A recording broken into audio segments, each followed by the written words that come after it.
Allô! Ce premier mini-sode porte sur l'arbre le plus fascinant de la Terre, selon mon opinion complètement objective, le Ginkgo biloba. J'aime tellement le ginkgo que j'ai des feuilles séchées dans pratiquement tous les livres, partout dans ma maison, et que je m'en suis même fait tatouer sur le bras.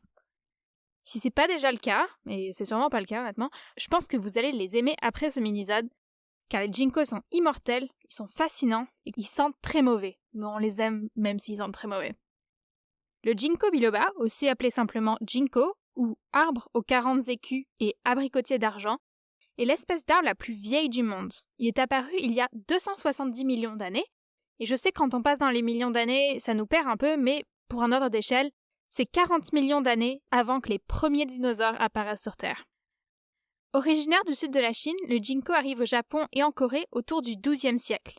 Il est décrit pour la première fois par un Européen en mission au Japon entre 1690 et 1692, qui s'appelle Engelbert Kaempfer et qui était botaniste. C'est lui qui a ramené le premier ginkgo en Europe, qui fut planté en 1730 au jardin botanique d'Utrecht.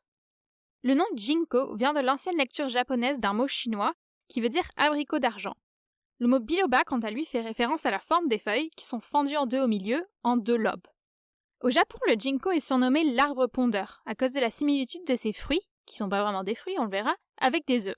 Une autre expression japonaise le désigne comme l'arbre du grand-père et du petit-fils. Cette expression évoque le fait que celui qui plante un ginkgo ne peut en récolter lui-même les fruits, et c'est donc son petit-fils qui va sûrement le faire. Et ses fruits vont puer, très fort. Même Goethe était fasciné par les ginkgos. Il a écrit ce poème en 1815 sur une page sur laquelle il a même collé des feuilles de ginkgo séchées. La feuille de cet arbre qui de l'Orient est confiée à mon jardin offre un sens caché qui charme l'initié. Est-ce un être vivant qui s'est scindé en lui-même? Sont-ils deux qui se choisissent, si bien qu'on les prend pour un seul? Pour répondre à ces questions, je crois avoir la vraie manière. Ne sens-tu pas, à mes chants, que je suis à la fois un et double? Voilà, c'est la fin de la parenthèse littérature. Ça ressemble à quoi un ginkgo? C'est un arbre de taille moyenne qui peut atteindre 20 à 30 mètres de haut. Il peut vivre très longtemps, comme l'atteste un spécimen qui a atteint 1250 ans et qui pousse toujours aujourd'hui au Japon. Le ginkgo a même la potentialité d'être immortel, car il n'a pas de prédateur naturel, ni de parasites ou de maladies. Les seuls facteurs externes qui sont défavorables au ginkgo sont l'activité humaine et les aléas climatiques. Oh, really? Every morning I wake up without a scratch on me, not a dent in the fender.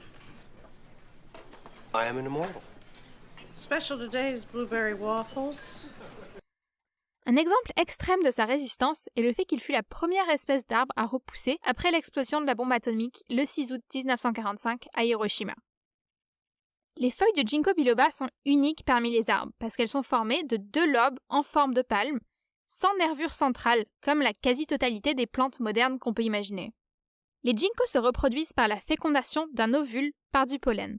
Les arbres sont mâles ou femelles, mais ils peuvent changer au cours de leur vie.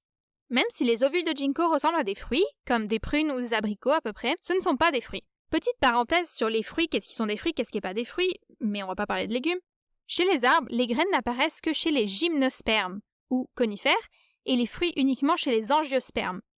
Petite anecdote là-dessus, l'an dernier, j'ai essayé de placer les familles de plantes dans l'ordre de leur apparition dans mon palais de mémoire, dans mon cerveau. Je sais que c'est quelque chose qui peut paraître bizarre, mais c'est complètement normal à faire dans son temps libre. C'est normal, me jugez pas.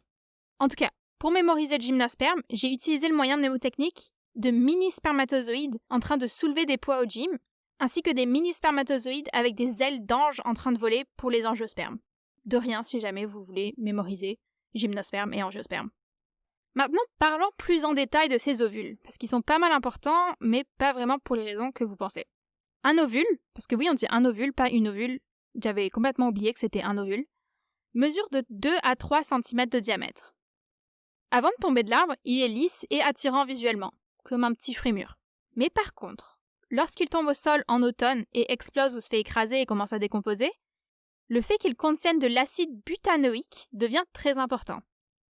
L'acide butanoïque, qui est aussi appelé acide butyrique, est à l'origine de l'odeur désagréable de choses comme du beurre rance ou du vomi. Moi, personnellement, ça me rappelle le vomi.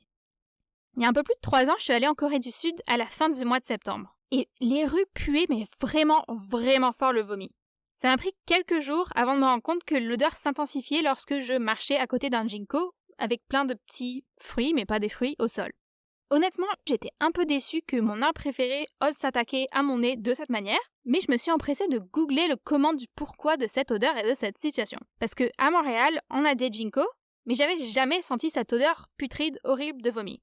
Pourquoi ça sentait autant à Séoul?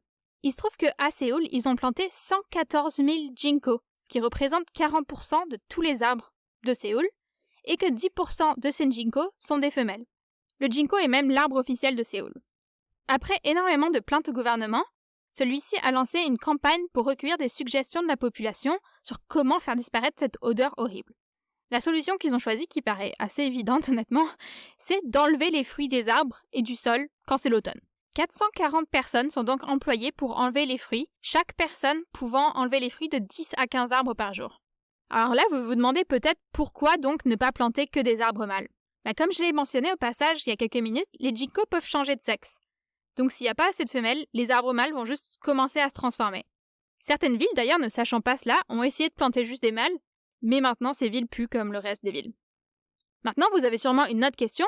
Pourquoi on continue de planter les ginkgos tout court, s'il y a tant d'autres choix d'arbres à planter dans des villes? Si vous vous souvenez, les ginkgos sont presque immortels. Ils sont donc l'arbre idéal à planter dans la rue, en résistant aux conditions les plus dures, même aux sels de déneigement, aux produits chimiques, mais ils sont aussi très faciles à tailler par les employés de la ville.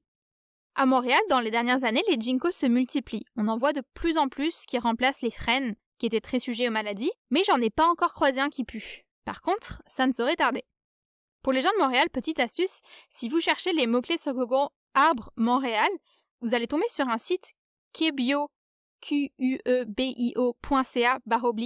/Arbre Montréal, Montréal est écrit MTL, qui recense tous les arbres publics de Montréal par espèce. À l'aide de cette carte, je vais donc m'avancer à dire que ça va sentir très très fort à Saint-Léonard en octobre, dans quelques années. C'est tout pour le Ginkgo biloba. J'espère que vous avez apprécié ce premier mini-sode. Si c'est le cas, vous pouvez vous abonner au podcast là où vous écoutez vos podcasts et le partager autour de vous, ou même laisser un commentaire sur Apple Podcasts. Vous pouvez aussi nous suivre à Super Spécialiste sur Instagram et Facebook et à SuperSpecPod1 sur Twitter. Ok, bye bye!